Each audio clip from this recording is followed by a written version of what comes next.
Hello and welcome to Policy Watch, your packed snapshot of the week's biggest business stories, their context, their relevance and policy impact. I'm Govindraj Ethiraj. India's consumer price inflation or retail inflation has risen for the fifth consecutive month to 5.6% in December from 5.41% in the previous month. On the other hand, the index of industrial production or IIP is down by 3.2%. Now, these numbers have surprised many, particularly given that industrial production has now hit a 4-year low. This also raises the larger question on whether the economy is more fragile than we perhaps expected. Moreover, what do these numbers really tell us about what lies beneath and, more importantly, what lies ahead? And what should the response be? To discuss that, I'm joined by Shubhada Rao, Chief Economist at Yes Bank, and Anjali Verma, Economist at Phillip Capital.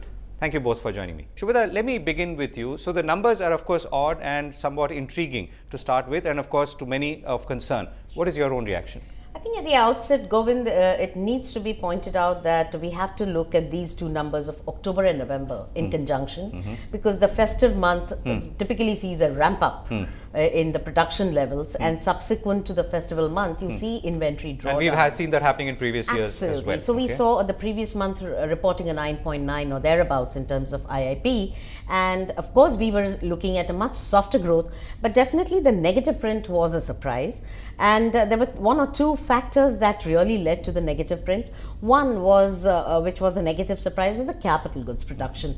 Yes, the base does play a role, but over the last 6 months we had seen a fair degree of a good momentum observed in the capital goods production, and also this was corroborated by the capex led by the government in terms of its planned spending.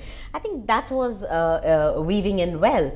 What really came as a much of a disappointment was this sudden momentum drop was being led by some critical items within capital goods like electric machinery or rubber insulated cables, which of course are inherently volatile, but the fact that these were doing well and suddenly you saw a kind of a stop. So capital goods was a disappointment. Consumption goods broadly have been on a relatively weaker turf, particularly non-durables.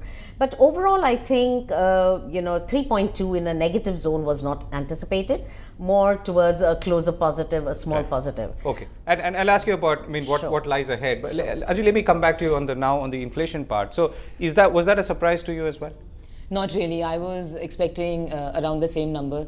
So overall, we are seeing inflation around the RBI's trajectory, and I think that is where it is going to persist in the coming months.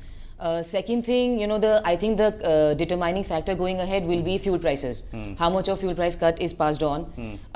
If let's say it's only a larger portion is taken in by the government by hiking excise duty, then of course it does not have significant positive impact on inflation. Right. So why is that you feel only fuel prices could be the sort of abating factor? Why not something else? See, because I think other things are falling in line with expectation. So we have already seen that food prices have corrected. Fuel inflation has fallen as much as it could in case of WPI as well as CPI. And even core inflation is much in control. So there is no worry on all these fronts. But incrementally, the positive effect can come from the fuel inflation. Right. In some ways, that's beyond our control, because that's really a factor of fuel prices either falling further or being passed on. Or I mean, other factor is if government is taking in as excise duty hike or passing it on to the consumer. What about food inflation? Now that's risen somewhat worryingly as well. It is, but I think going ahead, I don't see significant risk on that front, because if you look at the more volatile segments like vegetable, fruits, as well as for pulses, on a month-on-month basis, inflation has come off in this month. Okay. So I'm not particularly worried about food inflation, let's say within this financial year. And your comfort line is the Reserve Bank projection, and obviously this is still roughly in that region. Exactly. Okay, Shubhada, the question we ask normally on this program, if you were to take a step back and look at the numbers over, let's say, an 8 to 12 month period, what is this telling you? Well, I think the headline message would be that we are slightly disappointed at the pace of growth, the pace of recovery, which we were actually penciling in a growth of about close to 7.5%, which was revised and marked down earlier on. And this 7.5 is also looking at slight risk, not a big risk, but a slight risk. As exports have shrunk very sharply, while we definitely knew that exports are not likely to grow, but the degree of contraction has been rather intense. Also, the government-led capex translating into headline numbers is not yet forthcoming on a sustained basis for a broad-based growth, and that is what is prompting us to mark down growth. So the first message would be a downside surprise on growth. Second, while I agree with Anjali in part of fuel that how much of excise will translate, I get a bit worried about food inflation because this was the month where a large part of us were anticipating that while the food momentum will be easing, but this was not really forthcoming. In fact, items like cereals, wheat, have really gone up. Vegetables and fruits have corrected to a large extent as anticipated. No, but temporary aberration or? That's exactly. My outlook is that if we are seeing a warm winter, we will see some pressure on production of cereals. So the pace of decline in food inflation that was being earlier anticipated may not be forthcoming. Okay. And therefore that is a point of worry. And that's you're saying is because of weather reasons? Or That's climate weather change okay. reasons. Having said, we still anticipate the broader, as Anjali was also pointing out, core inflation remains well within range. We are actually seeing a somewhat downside surprise on our inflation versus what RBI is projecting at 5.8. We still see a small room of 40 basis point downside surprise for inflation in January. And would that pave way for monetary policy easing? To my mind, it does open up a small room of 25 which was perhaps not there or didn't look like it was which there. didn't look, which was being waited and watched upon. But I think 25 basis points, because this January would be a critical month because 5.8 was one. Okay, so let me pick up on one point you mentioned, which is exports, right? So we've talked about some of the potential tailwinds, which are very small in the Indian context, which is domestic capex. But the global economy is still looking weak, and we've had the whole China blow up in the last 3 weeks. So what does that mean? Actually, China slowdown was not unanticipated. I think what has been making the markets a bit more nervous is the policymakers' take on which way they want to go on a sustained basis, be it it's a currency management or how they are looking to revive the economy. I think these two factors are keeping the markets guessing, and we've had 2 bouts of the currency-led volatility in the financial markets, and I'm afraid this is likely to continue. So our early expectation that it would be a very gradual and systematic devaluation may not really play out. So probably, we could see some of these spurts of volatility may persist, in pockets of time going forward. Right. So, Anjali, what are you focusing on as the 1 or 2 numbers that would either give you comfort or discomfort in the next 3 months? Now it's the budget time, so we'll be looking at fiscal deficit. Okay. For this year, we are expecting that 3.9% that government has budgeted will be achieved by doing a lot of things, in the sense that I think looking at the revenue collections that government has so far, they will have to continue to increase excise duty on petrol and diesel, and only by doing that they'll be able to balance. So it's a balancing act. However, the crucial part will be, what they are forecasting for FY17. So we are expecting a slippage of about 40 to 50 basis points, because government has has been expecting a 3.5% or has been guiding a 3.5% for FY17. So we are expecting a slippage over there by about 40-50 basis points, so 3.9%. And this is of course largely coming because of the 7th pay commission. Okay. So what needs to be done then? If assuming, let's say, work has to be done on the fiscal deficit, work has to be done to rein in inflation further, and we have to do something to ensure that the economy is not fully exposed to the headwinds that we're seeing internationally. So see, I think one expectation that I would have from the government is probably, for the time being, allow the fiscal deficit to slip a little. Do not stay focused on fiscal consolidation path, because we are at a stage where domestic economy is still not recovering as everybody was hoping for. Global slowdown, is still persisting. So I would expect that government should, allow fiscal deficit to slip in FY17, because they have got this obligation of 7th pay commission. But that should not take, that should not mean that capital spending takes a backseat. So they should, meet with this obligation of 7th pay commission. Now, see, I would also see 7th pay commission as a stimulus for the timing. It's going to be a consumption stimulus. I mean, as has been the case with 5th and 6th pay commission. So that can be one stimulus which will come, and second can be, the path on capital spending stays as government has done in this year as well. Okay, so you're saying let fiscal deficit go a little bit because we need the funding to, keep the machinery running. Yes, Shobhita. What's your outlook? I think outlook is government needs to really look at spurring the rural economy, because at a time when we are not looking at any recovery in the global economic outlook quickly, a quick turnaround, obviously the focus has to be domestic orientation, and in that the consumption has been lagging behind, the rural consumption has been lagging behind.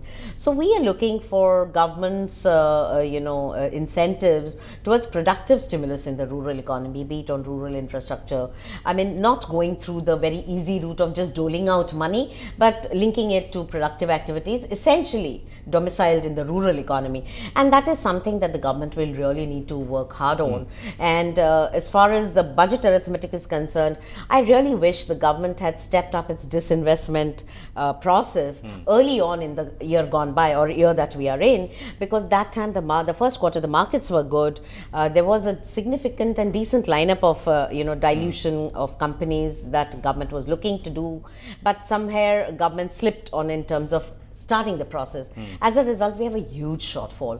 This time, I hope the disinvestment targets are slightly more realistic and the government starts early on. We of course have, and this you're saying is largely because we need more money in the kitty to do the things we want to do. Absolutely, because we cannot expect global savings to come rushing in unless and until your policies are really stepping up in terms of either a GST happening. GST of course is a long-term play, but the fact is it provides a signal that this government is able to introduce reforms even in challenging times. Right. Okay. Anjali, last word. Do you have a sort of one expectation from the budget? From the budget is only hoping that they, stay focused on capital spending. Okay, fair enough. Last word? I would think a small bit of relaxation on fiscal consolidation can be considered as long as it's the productive spending that government focuses on. Well, we've run out of time completely. Coming up on Policy Watch next, Startup India. What does the government need to do and can do to nurture India's vibrant startup ecosystem? Stay with us. Welcome back to Policy Watch. The government has launched an ambitious Startup India exercise to foster the entrepreneur and innovation ecosystem in the country. The hope is that life will become simpler for young entrepreneurs brimming with ideas on starting up new businesses. The government is also setting up a 2,000 crore India Aspiration Fund, which will be managed by the Small Industries Development Bank of India, or SIDBI, to promote and finance small enterprises. Now, the government's move will obviously help the booming startup ecosystem in India and help create jobs and growth. But what more needs to be done to ensure that young entrepreneurs are truly liberated and are able to succeed and fail as sometimes markets want them to? What more can be done in terms of infrastructure to ensure digitally enabled businesses can reach their full potential? Well, to discuss all of this, I'm joined by two early investors and votaries of India's startup ecosystem, Mahesh Murthy, co-founder of Seed Fund, and Praveen Chakravarti, co-founder of Mumbai Angels, India's first angel investing network. Gentlemen, thank you very much for joining me today. Praveen, let me begin with you. So this is unusual for India. The government actually going and wading into this space and trying to do something literally from the front foot. Where could this go? When I first heard of the government of India's startup initiative, I was reminded of that quip in the late 90s when Indians were winning Miss World and Miss Universe titles and Indian IT companies were doing very well. And the quip then was India is doing very well globally in IT and beauty because the government doesn't know either. Today, the fact is that there is a booming, thriving startup ecosystem. The numbers are very clear and evident. There's $7 billion that has come in 2015 just in startups. To put that in context, that's more than FII investment in our stock markets for the first time Foreign in history. portfolio investment in our markets, yeah. For the first time in history. So with that as a background, admitting that there is a thriving ecosystem already, what can the government do now so as to foster this further, but more importantly, not to disrupt it, to use the innovation lingo? Okay. So from my perspective, I think in terms of, if I just lay out some of the broad frameworks, intellectual property and intellectual property rights neutrality of the internet, and a bit about skilled labor are the three broad areas where I think the government can indeed help. Okay. Leaving aside the ease of business, which I think applies to all of businesses. Everyone, yeah, right. And that's something that we are hoping that things will move faster. Mahesh? So when people talk about startups, Govind, I mean, they tend to think of the glamorous startups which are funded by venture capitalists and, which have, X million dollars of funding announced in some pages of a newspaper. I want to talk about two different parts of it. Yes, we'll talk about the more glamorous startups, but my point is really for every one glamorous startup, there are 100 non-glamorous startups, which is a housewife who wants to start a florist business, somebody who wants to start a little consulting company, somebody who wants to start a little engineering company. Now, the big issue, let's start with the unglamorous parts first. Traditionally in India, our banking system has only managed to back people who can offer collateral. So hence, if you start a garment factory against the particular garments that you have, you can do that. But now we are in the information economy. We need working capital financing. We need the ability to finance salaries and operation expenses. Typically, banks don't fund OPEX, and hence people don't start companies. My one issue out there is an ability. I'm not talking about the government putting money. You talked about 2,000 crores of SIDBI. Well, if you can make that 200,000 crores, and for example, all you've got to do is give the banks the ability to fund a startup where you guarantee the first 1 crore of collateral, like the CGT SME scheme does, and start 200,000 such companies and not 2,000. 2,000 has been there for 10 years. It's nothing new out here. I think that's the first one. The second issue out here on the glamorous side is really interesting that even all these glamorous startups, whether it's the Flipkarts or the Redbuses or the Make My Trips of the world, the real big shame is they've all been funded by foreign money. None of us own any equity in these companies which are going to be our big success of the future. We don't want to, or we can't? Or because we can't. Okay. Because all the money that's gone into the venture capital funds is overseas money. And even though we have a lot of money in our country, in the LICs, in the insurance companies, in the banks, we haven't allowed our banks and our insurance companies to invest a part of their corpus in actually the early stage sector. It's strange to understand that the largest shareholder in ITC, the cigarette company, is LIC, right? When you can fund, a merchant of death, you can actually fund a startup. So my two requests here for policy changes are: one, allow Indian financial institutions to take a small part, maybe 1%, 2%, 5%. Yeah, because the obvious question would be, what is the kind of risk appetite that we're looking at? So you do your asset allocation and say, fine, of all my investable assets, you put some in land and in stock market, but maybe 1% or whatever. And then you put that into a set of Indian venture funds so that you have Indian money going back into Indian venture funds. Why is it only that the only people who will benefit from all the hot stars in the Indian ecosystem are overseas fund managers? Silicon Valley. Praveen, do you agree with this proposition? Agree and disagree. Okay. Agree that foreign capital, and when Mahesh talks about glamour, I think that's equivalent to foreign funding, essentially. Foreign capital tends to go into business models that have been known and proven in the US, and that's why you find that e-commerce and the Olas getting more. So to that extent, there's we do need absolute domestic capital. But we must remember that the broader macro environment is we do not have our pension funds still investing in stock markets. It's for the first year in 2015 that EPFO funds were allowed to be invested in index funds. With some trepidation. With some trepidation, a lot of trepidation. Given this kind of a risk appetite and given where we are in our overall development, there will be questions asked about putting taxpayer money in risky asset classes. I completely agree with Mahesh, it can be done smartly. But which is through an LIC or through... Or through default first loss default guarantee type models, through various credit mechanisms. There could be various ways to do that.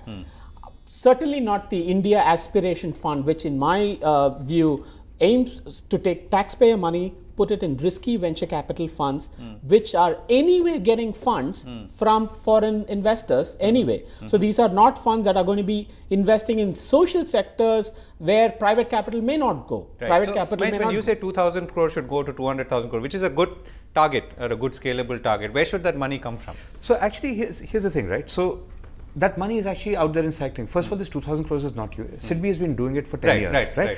So all one is and the way it works is very straightforward. Essentially, the nationalized banks of India, a dozen of them, should be told that you now have a mandate to fund a startup without collateral for the first 1 crore, and we will back you up at the back end. Either we will fund it, or more intelligently, we will insure it.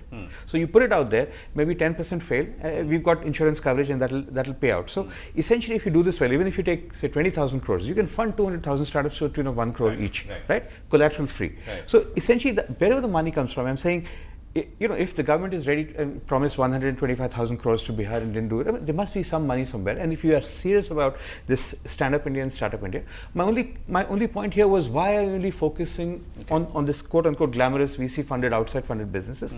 So actually fund the businesses that nobody else would touch, which really will create the brunt of the employment. The big change that you see out here compared to 10-15 years ago is the earlier government used to believe that the way to develop India is to make the big family houses bigger, to give more land and grants to the Adanis and the Ambanis and the Tatas and the Birlas. And now I think this government has realized that the only way to get development is not to make the rich richer, but to allow small enterprises to bloom. And for that to I happen, think that's a conceptually good thing. Okay, so let's move on. So we've talked about the financing. What else are we looking at? What else do we need to do to ensure that all these enterprises, small, big, digital, non-digital, actually flourish? so a couple of things. One, I'll take a point that Praveen mentioned and take it forward. One is the simple idea of better availability of broadband across India with complete net neutrality. I mean, don't do this Facebook free basic stuff and the Airtel Zero stuff, right? That's one.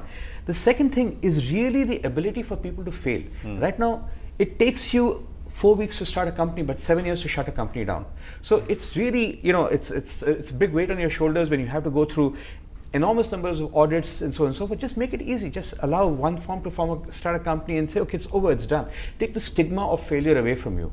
Stop insisting for everything that I need your house as girvi, as collateral and so on and so forth. Just make it easy for people to get money in and get money out, so that people understand that there is a value out here. And that in some ways may also address the social part of it. I mean, the social sort of cost of failure, so to speak. Yeah, as long as celebrate failure. I mean, why? There's nothing wrong with celebrating failure. It's okay. Not every startup will be successful. It's fine, as long as you manage it well and you've covered. Just make sure the money goes in. Make it easy without social stigma, without being in tax jail and so on and so forth for 7 years, for people to say it didn't work out. Let's stop it. Let's start something else. Okay, so ease of exit and broadband are two. Praveen, you want to add to the list of non-finance? Sure. One is, of course, what I touched upon is intellectual property rights. And I have met many startups where today, I don't know if we are aware that there are intellectual property offices, IP offices only in the 4 metros. We still live in the concept of metros. We all know that the so-called Silicon Valley of India, which is Bangalore, does not have an intellectual property patent office. So let's start by recognizing that IP is important. We need to make it easy, and that is important. So I think that's a very small tweak, can be done easily, and sends a strong signal for entrepreneurs to develop IP-based businesses. Then there is an issue of labor, semi-skilled and unskilled. Let's not forget, for all the engineers that create apps, there are 500 delivery boys or taxi drivers or others that it actually generates jobs for. And to that extent, it's extremely useful and important role that these startups play. But they all have a problem in getting semi-skilled labor. On one hand, we have a separate silo called Skill India. On the other hand, if you talk to any of these unglamorous startups, as Mahesh referred to, be it in logistics, housekeeping, they all tell you the same thing. They cannot get skilled labor, semi-skilled labor. So there is a need to synchronize some of these initiatives. Yes, this is not exactly the glamorous policy work that wonks would like to see, but this is very important in my view in trying to ease operations. All of this, other than the overall ease of doing business, which I don't think is separate for people, youngsters clad in jeans starting startups, or somebody in Surat starting a trading house. It should be easy for all of them. Okay. I have one more point, and this is interesting. I mean, the Indian government and both at the central level and at the state levels has a significant amount of outlay of spend every year, whether it's on defense or it's on healthcare and so on and so forth. Would it be possible to say, set aside 5% of that for SMEs? Right. So those are the spends that the TCS and the Infosys cannot bid for. Right. So it's like, I mean, defense is in any case a sort of a source of so much innovation, funding, and partnerships. But set aside, or potentially can be. But the thing is, you try to enter that. Immediately you say that, as part of the tender notice, you have to show, a 3-year balance sheet with a minimum net worth of 100 crores. The point is that you want to be able to set aside, it's an offset, not just defense, whether it's in any sector, education. The government spends a huge amount of money in education, healthcare, defense services. Set aside a small part, a 5% part, 10% part for the SMEs, right? I'm saying even other than government money, we just mandated corporates to do 2% CSR. Allow that for R&D spend in public universities if you want. Right. make that CSR compliant. Right. So, can I get just one last line from both of you? So, Mahesh, one thing that you would look forward to as we go into this new phase of government-private partnerships and new. So, I'm really happy that the government has come to the point of view that innovation has got to start not by making the big guys bigger, but making the small guys bigger.